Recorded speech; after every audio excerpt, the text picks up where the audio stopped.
Well, this is a first for me. I have picked flowers for 2 weddings. One was already delivered for the most part last night. This is going on a road trip with my mom to Valley View for another wedding, to my florist. This bucket as well as this beautiful bucket. All these pretty flowers, just freshly picked. And they are making a trip for a wedding. Ironically, the wedding is for someone I went to school with. So that's really fun. I'm gonna leave these out. They don't need to be refrigerated because they're going into town right away. These are going on a journey, so I'm gonna chill them. So yeah.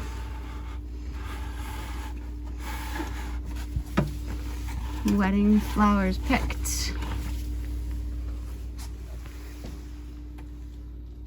I know I meant to show you guys in a garden tour of the flowers that were ready today. I'm slacking on doing the garden tours. It's been so busy, but I wanted to show you what I cut from my florist this morning. Just kind of give you a breeze through, if you can imagine what it would look like in the garden. It was very pretty, but not, it's a lot of space to fill out in the garden. So this is my cut after the weekend. I did not cut on Saturday, I did not cut on Sunday, and it's Monday morning. And this is what was ready in the garden to cut from my florist. Just one florist today.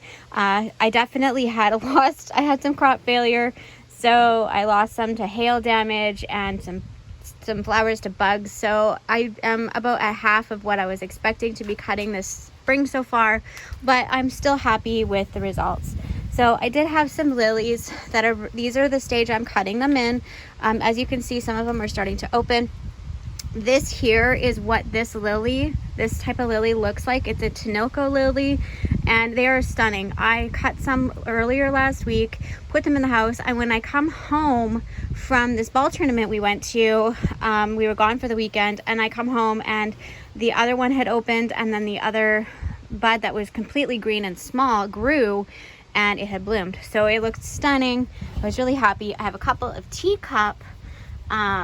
These are teacup lupins. They're just teeny tiny, which is fun. And I cut them quite like when they're really little, so that they grow up and fill with color. I have a few stems of Calendula. They are so cute. I really love the Calendula this year. The 2 varieties together, they're just so fun. This is the Candyman, and then this one is the Orange Flash, and it opens and closes every night. They last a very, very long time. They're just so adorable. I love them and whatnot. These are gorgeous. I really love the color variation that is showing up this year in my delphiniums. These are ones that I had planted last year, and they come in, so they're really, really pretty. It's a beautiful display to be able to see them. I'm loving the colors of these guys. I just absolutely think they're beautiful. It's just such a lovely color. And I'm so excited to have these this year in the bunches of flowers. And then these blue ones, they're stunning. I'm absolutely in love with that beautiful blue color. Just gorgeous. And they're all so different. They all have such a different, unique look. Some of them have white in them. They're just beautiful. And I have been cutting bunches of this, and I've been sending quite a few, actually. Oh, we got a tangle up here. Let go.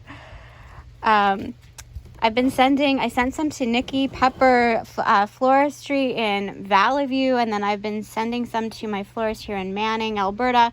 And so they're getting the seasonal flowers, which is really, really fun. My florist here, which is at the Nest, Ron's at the Nest, she prefers these smaller flowers, which I'm really grateful to have these smaller stems. When the florists are asking for, they call them line flowers, and I learned this last week with my florist. She explained it to me. She said, I need more line flowers. And I thought she meant these because I had taken her some Clarksia, And I'm like, okay, so I'm cutting more Clarksia, but she explained to me that line flowers mean like the spikes. And then these are like the focals, like the sunflowers. They're, you know, they're just in different categories. So like a lily would end up being like a focal flower, right? Because it's like a big boof, it opens up. And then these guys are line flowers because they have blooms all the way up the stem. So she wanted more line flowers, and I'm trying to get her as many as I can to work with her wedding season and of course anniversaries, and just beautiful displays of color, you know, anniversary, birthdays, just the arrangements for the typical day-to-day. And then I have some more lilies I had cut, and then these are some really cute shorter delphiniums, which are nice because they can work in smaller little bouquets, like the mini bouquets or the teacup arrangements. She does beautiful teacup arrangements. I have some status, just random bits. And then I'm loving, this stuff is it's not wilty, but like, well, it's droopy because I cut it and it needs hydration. But I'm really digging the Clarksia because it is so versatile. She can use it. I don't really want to pull. I'm just gonna pull this out so I can show you. Okay, so this is Clarksia, and there's a million different names for it, but it's kind of like a really tall thing. So what I've been doing is I've been cutting like the stem so she can get 2-for-1. She gets blooms, but then she also gets filler, and so it's very, very versatile. She can use it. It actually has a really good vase life as a filler, and as long as you have some opening up on the stems, you will continue to get blooms. So it's a filler that performs really, really wonderful, and it grows like crazy. So I have a bunch of this growing, and I'm really excited to offer this to my florists this year. The blooms have about a 7 to 10 day vase life, which is great. I can stretch it a little bit more if I chill them really well in the morning, which these will be going right into the fridge here and chilling and getting some good hydration, and they should last a very long time in the vase for the clients that my florist is designing for. Of course, I have some sunflowers. I'm really loving the mini sized of these sunflowers. So my sunflowers had stunted out in the field because of the bug pressure, and then I had treated them with a soap, and they were just so stressed out. They started to prematurely bloom, but my florist really likes those minis, and they've been a really big hit. So happy accident.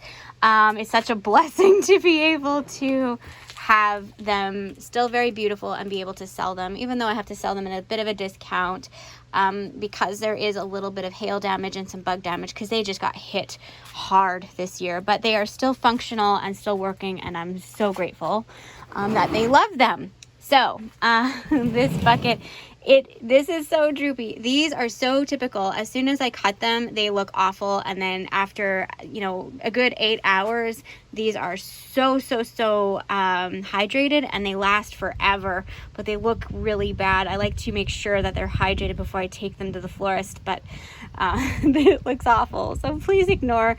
They will look beautiful, I promise you, even without any, I just use water. I don't use any solution on them, and they do great. I did harvest this because I'm trying to get some more blooms on my plants, and I harvested the first Calla Lily. Isn't it so stunning? I would have loved to have seen it get a little bit taller because it has a decent stem on it, but it will work in a little bowl or fishbowl arrangement. And I wanted to just get it cut because I wanted to get some more blooms going, and I have other ones starting, so I wanted to make sure we start getting them growing really, really well. The snapdragons, I just had a few, this and that here and there. The snapdragons, I love snapdragons, and I grew a ton of them. They're just slow to come in, and there's so many other things right now that are coming into season that it's fun to kind of mix and match, like take advantage of the delphiniums before the snapdragons. So I kind of planned it to have less snapdragons during the season of the delphiniums and lupins. So here I have some more straw flowers. I was weeding and I had found some wheat growing in my greenhouse, and I wanted to keep this. I know I don't charge her for little things like this if I find something. I know locally we have a few people that are doing celebrations of life, like for COVID they couldn't do it earlier, so they are having little celebrations, and some of them were farmers, and I thought it would be super cute to just to include that, because I know she'll be doing some designs, so she can just put a little bit of a little wheat into their arrangements. And it was just something a little thoughtful. Those little, you know, the thoughtfulness goes a long way. And I know it's giving stuff away, but it's just having a good relationship with the people you work with and being thoughtful, thinking of them and the work they're doing. It's important to me to have that good work relationship. I have a ton of status that is starting to come in, and I wanted to cut as much as I could to promote more stem growth, so that I have lots of stems when we get closer to the weekend, which is when we have weddings. So yeah, I'm just kind of flushing that in. The Ami or Dara, it looks kind of droopy right now, but I wanted to, same thing, cut these back to get some bigger growth going on. The other ones, they look super sad because I just cut them and they were out of water for a little bit. I didn't realize they were out of water. So they look droopy. And then I just cut some verbena and whatnot. And then I always do little this and that. So I have some short stems here. We have these beautiful pincushion flowers. These are scabiosa, which is really fun. The asters are beautiful. They're starting to bloom and stuff. So I don't know what else is in here. I'm just kind of snooping around, and that's basically it. This is my haul to go to the florist today, and I hope she'll enjoy this, and I'll do this every couple days. So this was no picking on Saturday, Sunday. Today's Monday morning, so then Wednesday there'll probably be this much or more because I cut back and there'll be a big flush again, and I try to hit that so that she has it Wednesdays and Thursdays, or Monday, Wednesday and Thursday, or Monday, Wednesday and Friday, depending if she has a wedding. And it seems to be working for us. And then you don't need a lot of flowers or a lot of space to grow your flowers. What I'm picking here, a lot of it is perennial, and you know, I think it's great. I mean, I think it's really fun. I'm just digging the colors this year. And I'm sure that everyone appreciates it, that is getting these beautiful locally grown flowers, because you can't get much fresher than this. So, an update on the chicks that we incubated here a few months ago. These are them. They're growing up so fast. These are the mail order ones that I had done from Breezy Bird Farm, and some of my own eggs from my own hens. So there is a mix of Easter eggers, a mix of blue laced red Wyandottes, and also there's one rooster here, the little fuzzy pants guy. That is a Maline, Cuckoo Maline, and he will be our rooster moving forward. He'll be one of the roosters moving forward, because we're trying to do dual purpose birds in our flock. So these guys are getting so big. We have them trained to go out of the coop into the run during the day, and they have learned to put themselves to bed, which is perfect. Molly has been stealing eggs. She has a system going on with her sister dog. She steals the eggs because her sister dog can't fit through the door. So Molly comes in, steals them, and then the sister dog steals them from Molly. The kittens are doing amazing. Thank you guys so much for asking. We actually had an adventure. The first adventure is that they got to go to see the vet, which is the Manning Vet Clinic. They got to meet my dear friend Jen. This is Dr. Jen McCracken at the Manning Vet Clinic. She took an x-ray on the little black kitten to make sure that there was no hernia. It turns out he was just a little bit overweight and kind of constipated. So they gave him some fluids and a little bit of poop juice, which was fine because we were on our way to a ball tournament, which was a 5-hour drive away. But I'll get to more of that story in a minute. But he did really well. He definitely is not a fan of needles. he wasn't the only one that got a needle. Right after this vet visit at the vet clinic, Chaz got his first emergency room visit. I got to take him in. He got a piece of straw or hay in his eye, and we had to go get it taken out. But right after that, we packed up, had a good rest, and we went on a road trip. The road trip, we brought the kittens, of course, because they're too little to leave behind. And so they traveled really well.